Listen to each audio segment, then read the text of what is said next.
đây cho lần này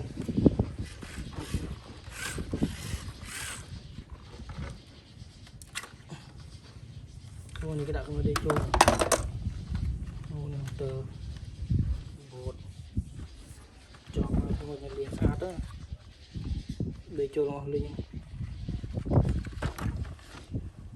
tôi đi đặt bên mất cho nó không tôi đã bên nhật bằng đã bên nhật đây rồi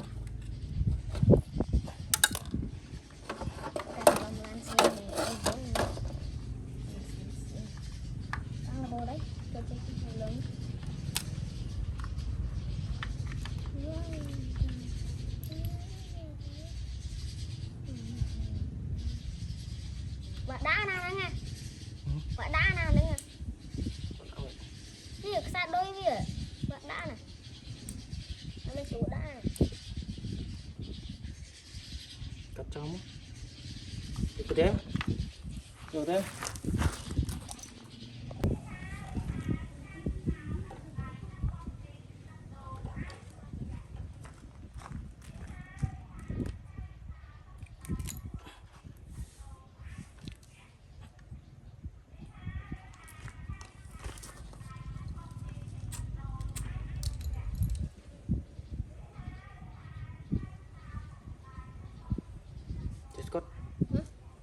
Scott quân đang cả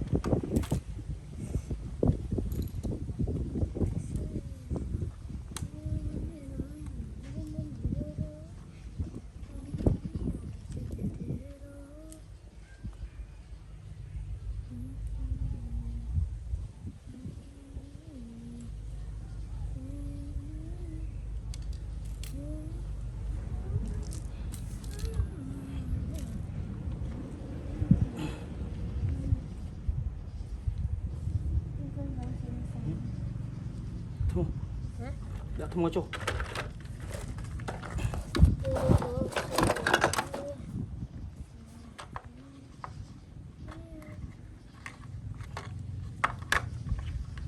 Step. No, step no. No.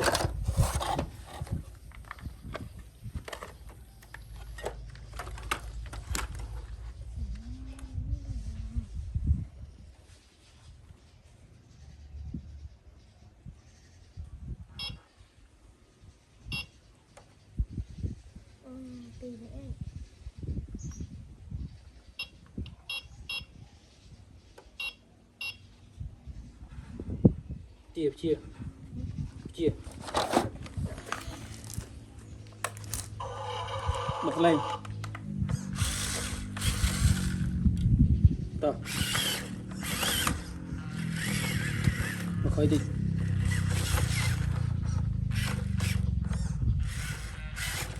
một tiền một mình bàn bật mình chân quạt bàn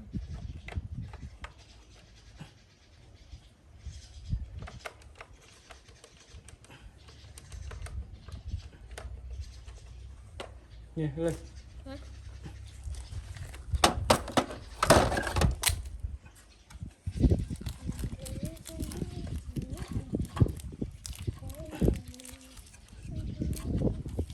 cái đấy cắt đi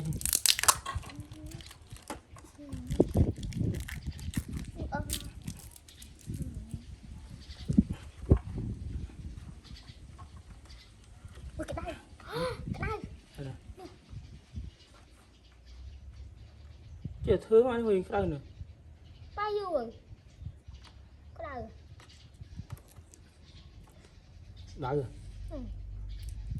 Ở đây có đau không? Độ đi chứ, rồi chết.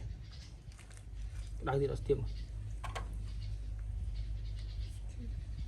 Đau rồi. Không có đau tí tí. Ồ, hay chỉ đạn đi cái đau rồi. Mà đi tục sai cháu. Đợi ta pi đây. Vô này, giật suốt này, rung đi cho.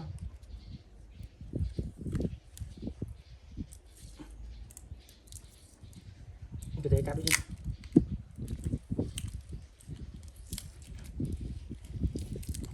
Cho xuống, cái đi chưa? Anh ơi, cái anh mơ. Cái cắt đó nè. Can thiên này. Để anh cắt đó. Khơi nhận. Nghe chơi cả mấy chơi cắt được mình. Hả? Chơi cắt được mình. Ủa đến gì? Chụp cái đáy. Cho vào. Chụp cái đáy. Ồ, màu đi sai có hôm này, tục chú cho chef bọt. Chết cái ba lên. Ba tại ít mưa. Đấy.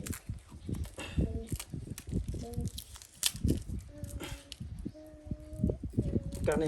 Thì đã có cái đáy rồi. Cắt.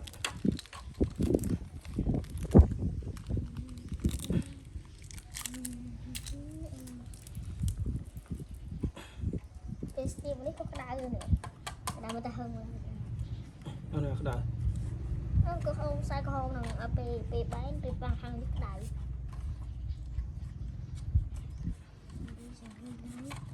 Chia mà.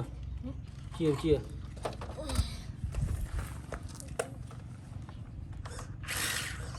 Ừ.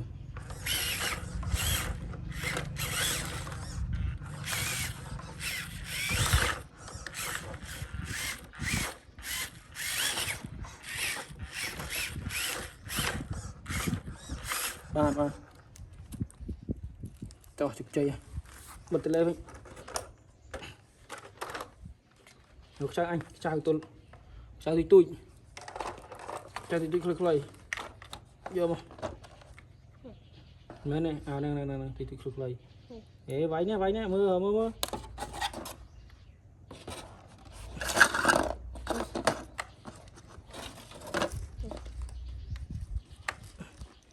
Chưa lắm đang thà cao rồi. Ngờ nè. Khơi với tiết. Anh nhỉ.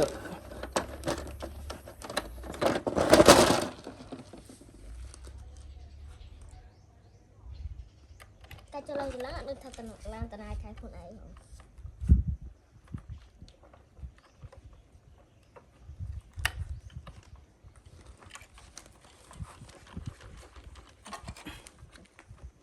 Như xem. Đã anh đi xem giờ anh mà đã. À tôi viên vô mà đã. Tôi tam chia vô mà đã không? Nè, hay là nè nữa. Vô mà đã mà à. Mấy cái này. Nhà đi đã rồi. Nè đã lấy nè. Nè. Anh đi lấy đi. Như đây nào.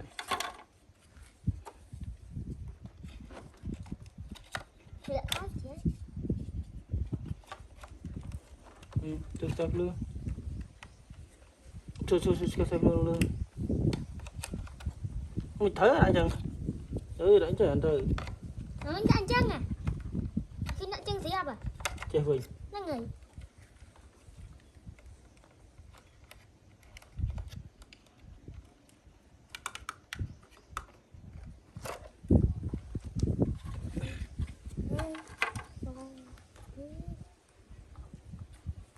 Snow viết thử lên của cái này tí đây lên đây.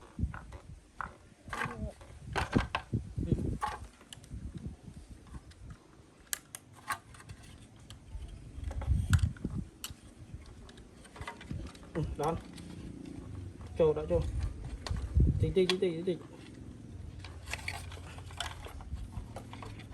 Cái hơi rồi. Châu luôn. Bố mới khăn này bố.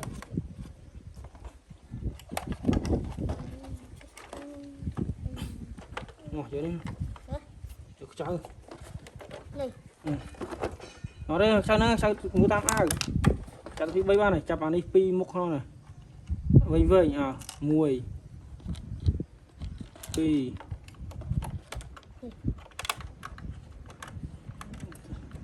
Được rồi.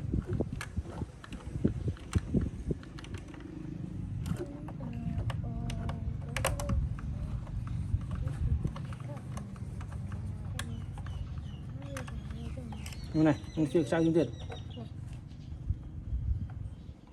Mùi. Pi. Chối rồi nè. Là clay chập lại như việc tình hình tiền.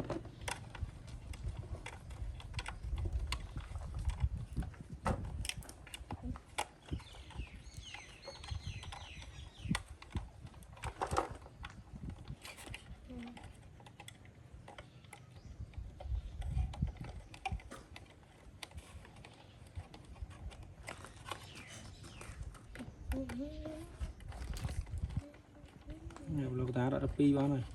Anh here. Ê nó lấy nó. Này. Ê mà đang tể ạc sao đã này hả? Ê mà đang tể nó nhấc là lá nhấc rồi. Mà đang tể. À, bố đang chẳng. Anh đi mua mà. Anh đi mua chứ.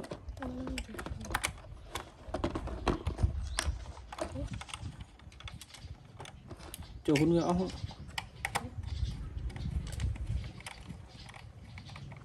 Cái sao mùi. À. Sao mùi không vậy? Này thanh niên mùi sao hổ. Ô. Cái này nên mùi sao khá đấy. Đấy đã hơi là mùi. Nó khá đấy. Đã mà. Nó hơi là lấy nhỉ? Cái sao vậy? Đã phải ấy này đã pi thút đâu.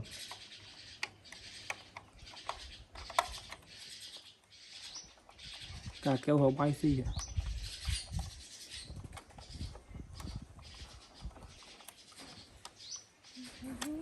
Nhiều sỏi. Vâng, sao mà. Sỏi. Thì nó sao đi ra sao. Rồi, nhập phao.